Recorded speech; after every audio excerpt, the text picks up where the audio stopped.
Mentioned earlier in the show, President Trump delivered the State of the Union address last night. Now, the president started the night on a conciliatory tone, urging for bipartisanship and collaboration. A quote that stood out to me is when he said, victory is not winning for our party, victory is winning for our country.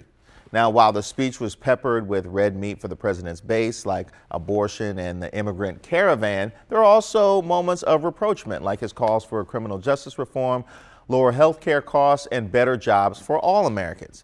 Now, I know that no speech can touch on everything, but I was disappointed not to hear anything about mass shootings, child separations at the border, and a direct denial of the charges in the Mueller investigation. Those are three of the most highly publicized scandals, if not the three most highly publicized scandals in recent months.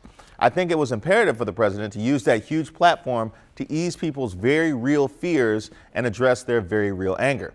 Still, my biggest disappointment was the omission of those workers affected by the government shutdown. Most government workers are still dealing with the repercussions of the first shutdown as the country stands on the edge, bracing itself for round number 2.